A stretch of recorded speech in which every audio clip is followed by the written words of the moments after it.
Hello and welcome to another episode of Lost in Minecraft, and today we are going to use the blaze spawner that we found to make a blaze farm. Now first, as a little point, I've been referring to this location as a bastion, but it is in fact a Nether Fortress. My mistake, my bad, doesn't change anything. Let's go. Right, so as you can see, the area where we found the blaze spawner is very different. I have been mining this out into the area that we need. So effectively it is a 10 by 10 by 10 block with the spawner just slightly offset from the center. So as you can see there, we're counting in 4 from that side, 1 and then 5 from that side, so that makes our 10, 4 from that side, 1 for the spawner, 5 from that side, so that gives us a total of 1, 2, 3, 4, 5, 6, 7, 8, 9 and 10. Now I'm going to fill this all out with cobblestone. You don't have to. Again, I'm just doing the whole making things stand out in the nether. So here we've got 6 blocks from the spawner down and 3 blocks above the spawner. So we shall fill all this out as we go, and then we can move on with the functional part. It is a little bit different to farms in the overworld, you know, the spider farm that we have made previously.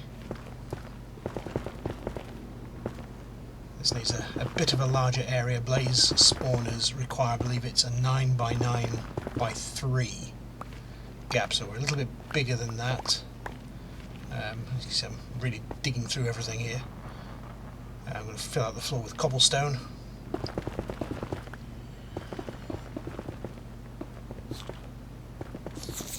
Now, as you can see, the cobblestone around here has become infected. We dealt with these in the monsters video a long time ago now. So you just have to be careful with the infecting stone and things around here. Shouldn't be too bad. But anyway, as you can see now, we have filled out the room entirely, got rid of the struts. So 6 from the spawner down, 3 up from the spawner, and a 10 by 10. As you can see, we're just judging our middle of the room here, our locations, because what I've done is I've taken that and dug down an escape tunnel. You will see why shortly. So once we have our centre point, we are going to be digging 5 blocks down, and we will need a safe way out. So that is our room all set up, and now we're going to need 4 lava buckets. We're going to put 1 into each corner.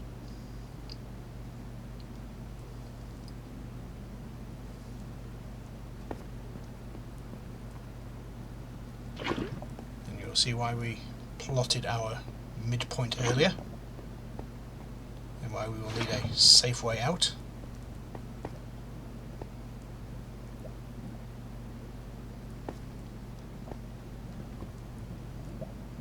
So we put in our last lava bucket. As you can see, we are left with this 2 by 2 block in the middle of the room. From here we need to dig 5 down. And we've encountered another infested block. I do not want to get bounced up into the lava, so I'll deal with those quickly. So as you can see, we've dug 1 down, 2 down, 3 down, 4 and 5. A little hole just to patch up there. Little lag in the game there, never mind. We shall just fill in that gap, and this is where our blaze are going to come down. So this is where we're going to make our kill chamber. So we just need to open it up a little bit further.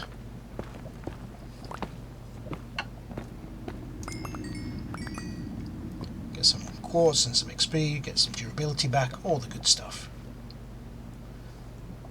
So we're going to want to put a double chest down. Going to just remove some of this ceiling section. Now my ever efficient pickaxe, as you can see, has gone through the rock and through the cobblestone and caused some lava to come down, but we shall quickly just slam a block in there and slow it down. I'm just thankful it didn't burn up the chests. They're the only two I have on me at the moment.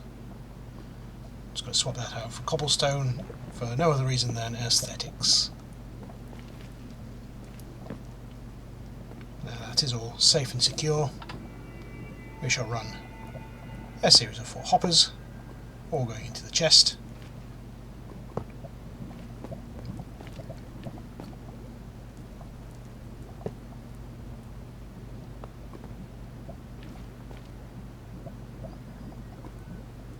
Just going to put a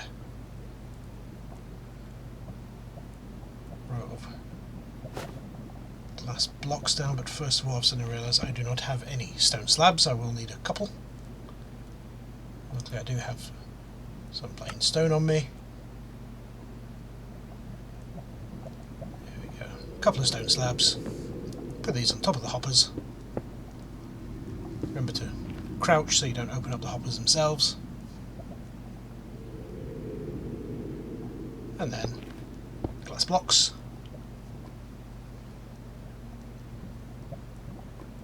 And then trapdoors. This basically means that you can reach the blazes without being attacked yourself, which is just as well because blazes are very aggressive. Let's not leave that there. Wrong turn, up here. Just fill in this gap. And now comes the risky bit. We have to reactivate the spawner. Now remember, be very, very careful.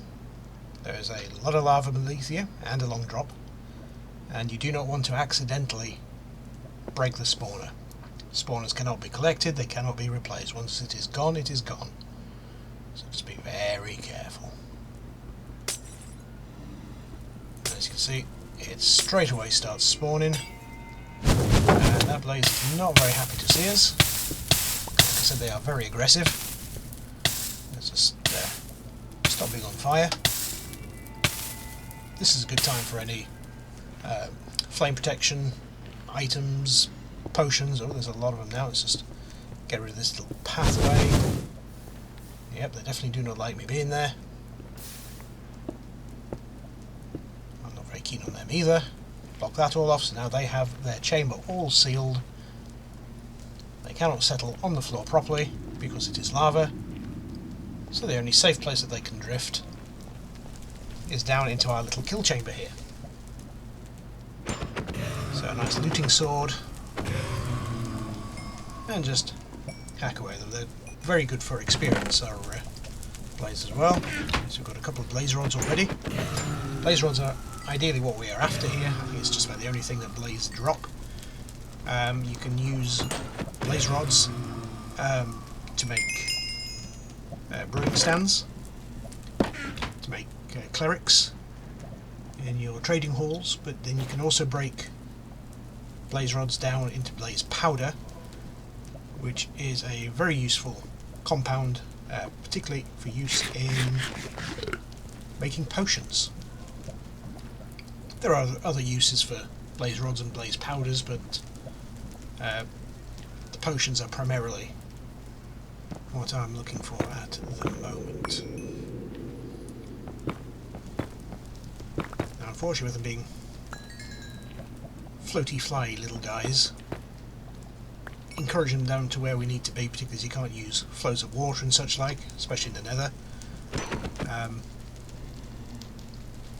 The rates that they come down can vary. But I'm just thinking we may have another way of sorting these guys out. So what I'm going to do is just, that's our slabs of where the lava is. Here's a good reason for having the cobblestone there. Now if we put another row of glass up there, you can see them in the farm there If you can see them, they can see you. And as we've already discussed several times, they do not like you. They will come and get you. So this will encourage them to come down and pay us a visit. And then we'll just continue to farm at our heart's content.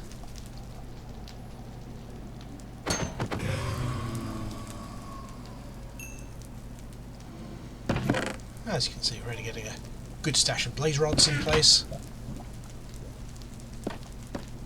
We can shut it down if needs be.